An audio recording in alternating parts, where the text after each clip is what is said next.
Estamos de volta em Goiânia, neste momento, 8 horas e 31 minutos. Vamos seguir com os assuntos, com os debates aqui no Mundo em Sua Casa. O presidente Lula afirmou nesta quinta-feira que esperou um milagre de Deus para que o avião presidencial que teve um incidente no México esta semana não caísse. O presidente afirmou que pensou muito sobre a vida durante as cerca de 5 horas em que a aeronave ficou voando em círculos para queimar combustível e ficar mais leve para pousar na última terça-feira. A declaração do presidente foi dada durante uma transmissão ao vivo em uma rede social com o deputado federal Guilherme Boulos, candidato a prefeito da capital paulista. A falha da aeronave não foi detalhada e a comitiva precisou usar o avião reserva para retornar. Também nesta quinta-feira, o comandante da Aeronáutica, brigadeiro Marcelo Damasceno, defendeu a compra de um novo avião presidencial.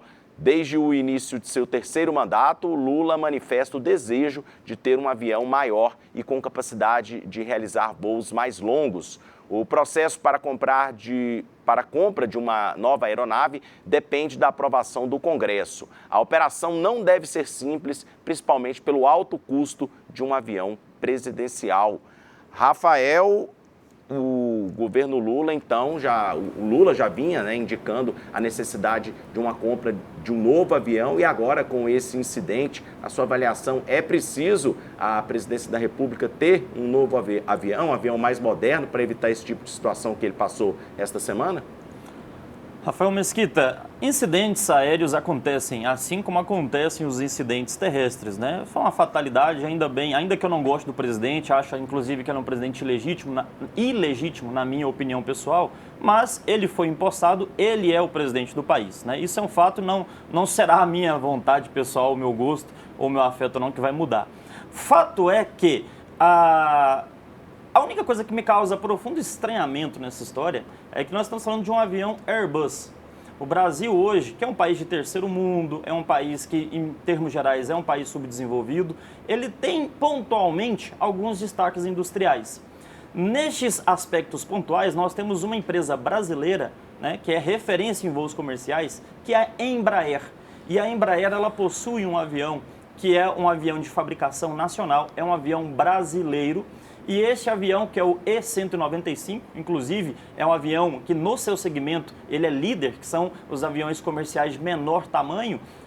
O presidente do Brasil usa um avião que não é brasileiro. Então, poxa, por que você, seu presidente do país, não fomenta a própria economia e não mostra para o mundo inteiro que o Brasil, apesar de não ser um país de primeiro mundo, tem tecnologia e tem empresa nacional que fabrica avião, né? Perde uma oportunidade. Então, o destaque pessoal que eu faço é muito mais nesse aspecto do que a fatalidade em si. A fatalidade acontece e a troca do avião, se for fazer, que faça por um avião nacional, né?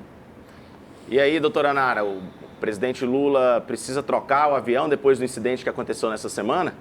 Olha, eu acredito que sim, porque a segurança do presidente é mais importante do que um gasto e o Congresso Nacional vai avaliar se isso é possível ou não, né? A gente tem esse contrapeso do Congresso Nacional, dos poderes, portanto, para avaliar se essa é ou não uma boa escolha. O que me assusta do seu xará Rafael ter afirmado aqui é da ilegitimidade. Veja bem, não é porque a gente não gosta de uma pessoa que foi eleita que ela foi eleita ilegitimamente. O presidente Lula foi submetido às urnas, foi submetido ao pleito e o eleitorado o elegeu. Então, ele é, sim, um presidente legítimo. Isso me espanta muito e também indica o nível de negacionismo aqui do doutor Rafael, que debate comigo hoje. Um outro aspecto importante é que, como todo falso nacionalista, ele falou sobre a Embraer e a necessidade da empresa ter sido valorizada, mas ele se esqueceu de contar que os tempos áureos da Embraer foi justamente no primeiro e no segundo governo Lula, né? Já vindo ali de FHC, mas do primeiro e do segundo governo Lula. Quem dilapidou e abriu as portas para a Embraer ser completamente depredada foi o Michel Temer, e concluído esse processo de dilapidação da Embraer e completa falência, não no sentido financeiro, mas no sentido político e tecnológico, da Embraer, foi justamente o presidente o então presidente Bolsonaro. Então a gente tem que separar aqui o que são as coisas, né? Separar e nomear é importante. De fato, eu espero sim que a Embraer ou outra empresa nacional chegue ao porte que a Embraer já teve um dia, né? Mas isso depende de vontade política e uma decisão de soberania também. Então não é só ficar falando esses falsos nacionalismos e de repente abrir o capital da empresa, vendê-la para outra grande empresa multinacional internacional. Então isso não condiz com a realidade. A gente tem que pensar em racionalidade, né? Tem que ter razão. Não pode ser só assim, o que me convém eu incluo e o que não me convém eu excluo. Não pode ser assim. Para a gente concluir, Rafael. Vamos lá, preciso esclarecer algumas coisas. Talvez a minha debatedora não tenha compreendido o que eu disse, então eu vou tentar ser mais claro. Eu compreendi. Talvez você não tenha falado corretamente, né? Eu compreendi o que você falou. Em relação à ilegitimidade, foi uma opinião pessoal. Eu não falei que o presidente é ilegítimo. Ele tomou posse, é o presidente de fato, e eu deixei isso muito claro na minha fala. Porém, ela preferiu pincelar a minha opinião como se a minha opinião fosse uma verdade absoluta, quando eu deixei claro que não tem como eu considerar uma pessoa que ficou 580 dias preso por corrupção uma pessoa legítima. Assumiu, as eleições, a meu ver, deram seu resultado. Agora, eu tenho direito, enquanto cidadão em uma democracia, não considerar legítimo, ainda que tenha seguido, aparentemente, todos os ditames.